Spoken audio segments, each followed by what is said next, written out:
Olá, você que acompanha o meu canal. Antes da nossa entrevista de hoje, eu quero primeiro te agradecer por estar sempre aqui acompanhando o TV Saudade Entrevista. Agora, se você gostar do nosso trabalho, se você gostar da nossa entrevista, dá um like, faça um comentário, compartilhe as nossas entrevistas, faça perguntas, sim que é possível, eu vou responder. Se souber, eu respondo na hora, se não souber, eu vou buscar a resposta para te dar. E também se inscreva, porque se inscrevendo, você ajuda o canal a crescer, você ajuda a trazer melhor conteúdo para você e mais. Você recebe automaticamente a mensagem, a informação do novo conteúdo que acaba de chegar. Então, curte aí. Vamos agora à nossa próxima entrevista.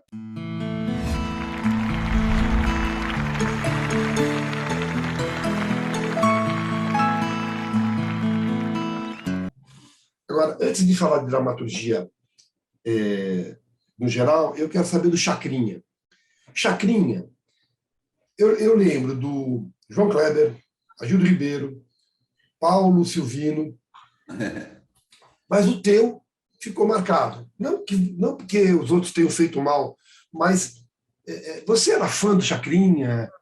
Por que o Chacrinha? Por que você virou Chacrinha? Isso foi coisa do Andrucha, né? Que foi fazer o musical no teatro, aí estavam lá para escolher o ator, não conseguiam, não sei o quê, e aí ele conversando com a Fernanda, que é sogra dele, a Montenegro, ela falou, mas você é louco, Andrucha? Pô, só tem um ator no Brasil que pode fazer o Chacrinha, é o Nercessian, é seu parceiro. Aí, pô, o Andrucha me ligou contando essa história, eu falei, não, Andrucha, não vou fazer, eu não sei cantar, o que eu vou fazer no musical? Não canto, não danço, mal represento, eu vou fazer o quê? Não sei imitar, porque tem muita gente que imita muito bem os outros. Eu não sou imitador, não tenho esse dom de imitar uma pessoa. E aí, não, mas não é isso, nós vamos fazer. O Andrucha, com aquele poder de convencimento dele, eu falei, pô, então vamos nessa, vamos arriscar, vamos fazer. Mas eu acho que o diferencial de tudo é que todo mundo que fez o Chacrinha, o estereótipo do Chacrinha, né? E quando eu fui fazer, eu tinha consciência, eu fui tendo consciência durante o processo de que qualquer pessoa que tiver com uma cartola, buzina e não sei o quê, vai fazer um abacaxi, etc., você vai olhar, você vai falar, pô, lembra o Chacrinha, falar daquele jeito e tal, os bordões. Mas o buraco era mais embaixo, porque tinha o Abelardo Barbosa, o homem, e eu me peguei por esse lado. Na minha cabeça, eu sempre pensava, se as pessoas não acreditarem que ali é o Abelardo Barbosa, que está só de cueca no pau e uma boina, não adianta querer fazer com que, na hora que bota a fantasia, que o Chacrinha. Né? Então, eu fui muito por esse lado emocional, humano, de sentir, de conhecer, de me aprofundar no lado pai de família, no lado marido, no lado profissional que brigava com todo mundo, aquele personagem, a personalidade do Abelardo Barbosa, e construir isso foi construído. E quando vem a fantasia, que veio tudo, aí se completou e as pessoas se emocionavam demais e ficava todo mundo impressionado. Devo falando para mim que, na verdade, eu estava era recebendo o santo do Chacrinha, porque o filho dele me falou uma vez, pô, você faz coisas que meu pai só fazia dentro de casa, pô, como é que você sabe que era assim que ele fazia? Engraçado isso, né? Muito engraçado. E realmente foi marcante, assim, foi uma coisa que, pô, eu fui vendo e eu sabia. Outra coisa que eu fiz foi o seguinte, eu falei, pô, estou fazendo um personagem que é muito querido, é uma referência na vida de muita gente. E você tem que ter, em todos os personagens, mas nesse especial, a humildade de não competir com o personagem. Eu não quero aparecer.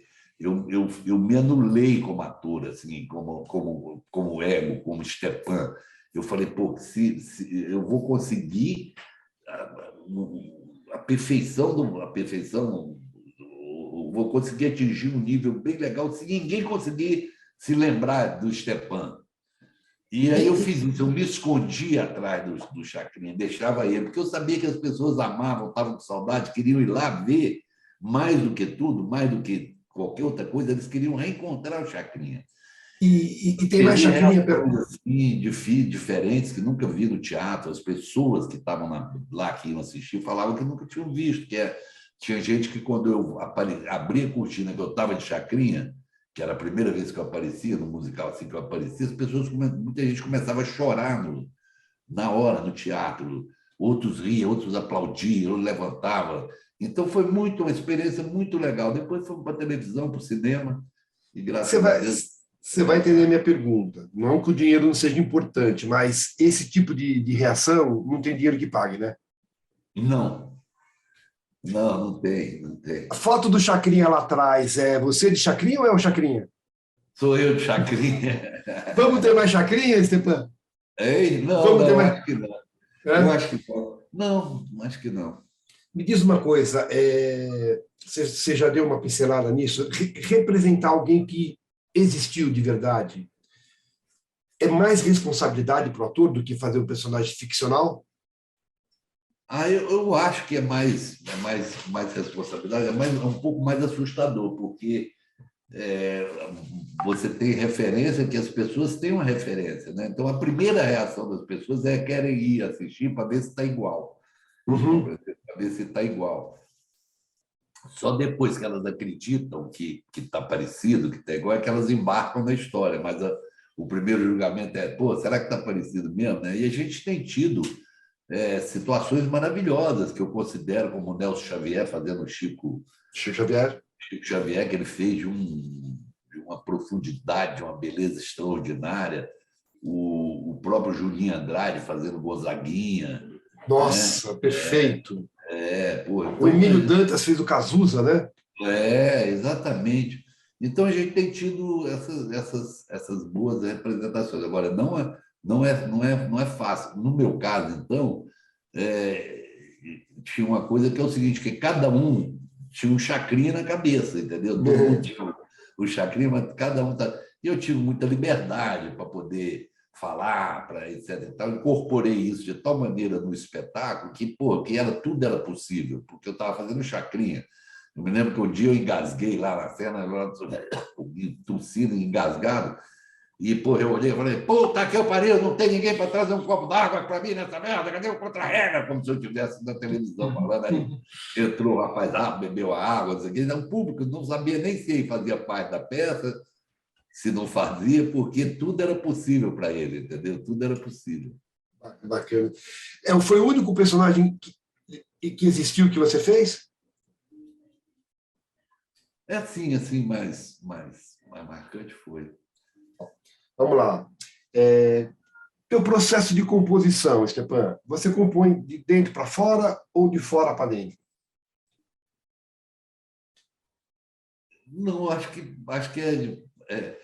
complementa, assim, porque primeiro eu tento sentir o que é, o que aquele personagem quer dizer, como é que vai ser, fico imaginando ali, etc. e tal.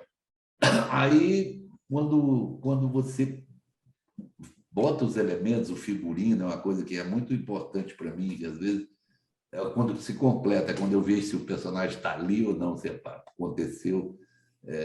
Eu agora mesmo vou filmar, segunda-feira, vou fazer Candelária, que é um seriadinho que eu faço a participação lá, e eu li, ensaiei, etc. e tal. Quando eu cheguei lá, o pessoal do figurino me deu uma touca e eu não sei o quê. Quando eu olhei, falei, era como se, tá aí o personagem. Quer dizer, foi complementado pelo figurino. Fora, né? Então, isso ajuda você, o figurino.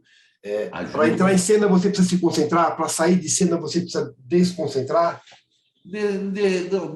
Depende muito do personagem que você está fazendo, que alguns exigem um instante, mas a partir do momento em que eu vou fazer o personagem, normalmente eu já fico ali meio a meio, entendeu? Nem saio muito, nem na hora de almoçar, nem saio muito, também não entro demais para não romper o relacionamento.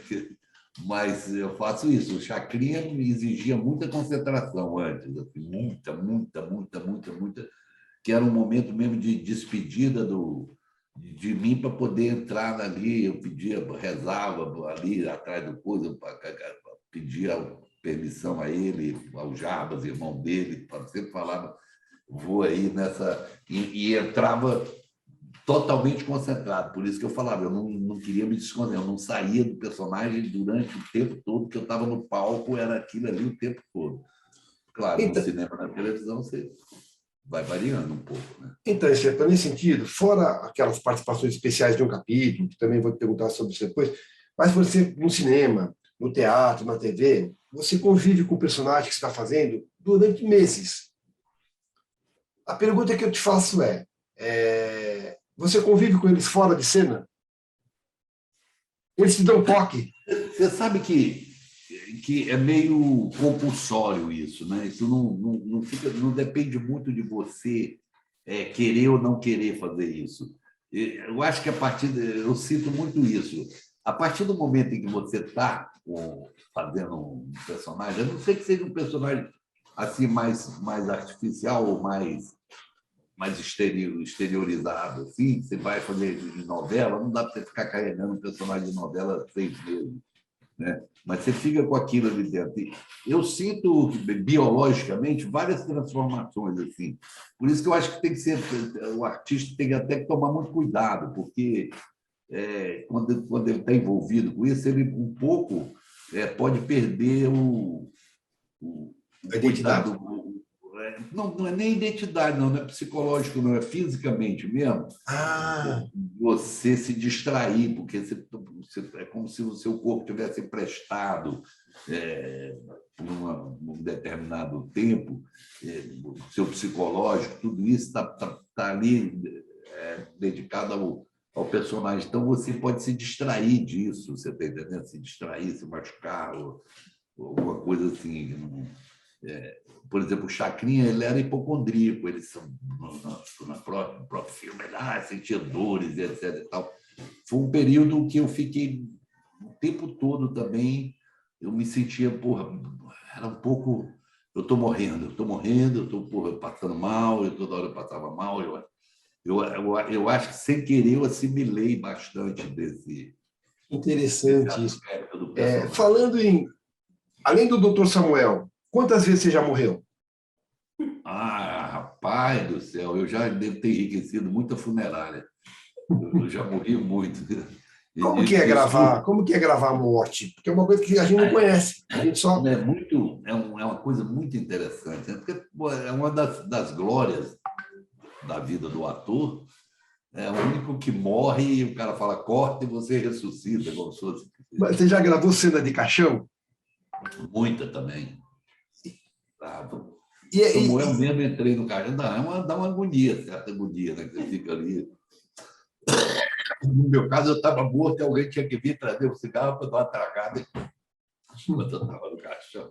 Falou, eu estou morto, mas eu quero dar uma tragada aí. Ele chega a botar o cigarro. Agora, me diz uma coisa, Stepan.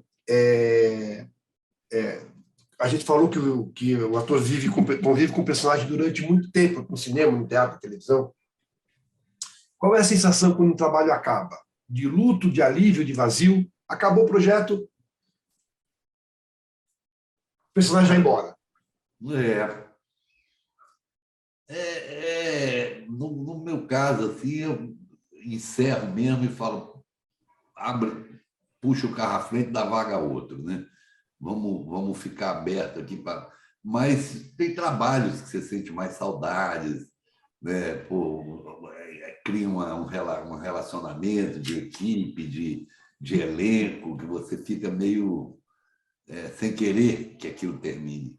E para onde eles vão? Onde você guarda? Você guarda souvenir? Para onde vão os personagens quando eles acabam? Os teus? Eles devem ficar em algum lugar aí que eu não sei exatamente onde é, não, mas eu sei que também não vão embora de vez, não. Eles são todos... Até uma vez eu falei que eu achava que eu devia muito aos personagens, que foram grandes amigos, talvez os melhores amigos, as pessoas que mais me ensinaram, né, onde eu me amadureci, várias coisas que foram importantes ter vivido e que numa vida só eu não teria condição de viver, que eu vivi através dos personagens e emoções e sentimentos e atitudes que eu fiz ali. Eu morri, mas eu matei muita gente também. compreendeu? E tudo isso forma, né, você, né? Ô, Stepan, você tem pudor em pedir papel? Está desempregado, tem pudor De quê? de pedir trabalho, pedir personagem? Não tem, não. Apesar de que teve momentos em que eu fui pedir, porque se não está acontecendo, eu fui pedir. Pô, se tiver alguma coisa, lembra de mim. Era normal isso, você ir nas produtoras de cinema, visitar, falar, ó, lembra de mim e tal. Porque, aí, depois, com o tempo, não teve assim uma coisa que eu não tenho aquela história de esse pessoal. Teve um filme com o Reginaldo Farias, que era o Barra Pesada.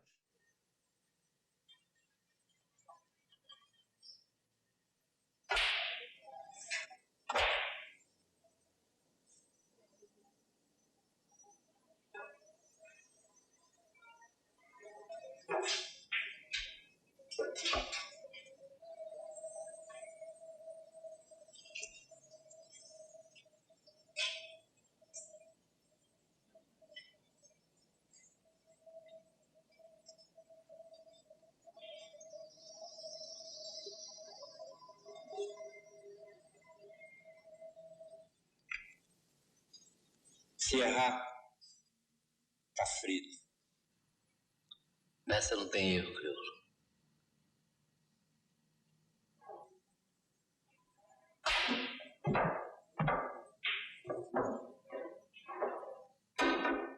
Que era uma história do Plínio Marcos, e que eu tinha lido o roteiro, quem ia fazer era o Roberto, então eu fiquei com alimentando aquele sonho de fazer aquele personagem, esperando o dia que o filme fosse feito, de repente eu soube, vai filmar e não é você, é outro ator. Eu fiquei desesperado, briguei com o Reginaldo, xinguei ele, falei, puta que pariu, que sacanagem isso aqui.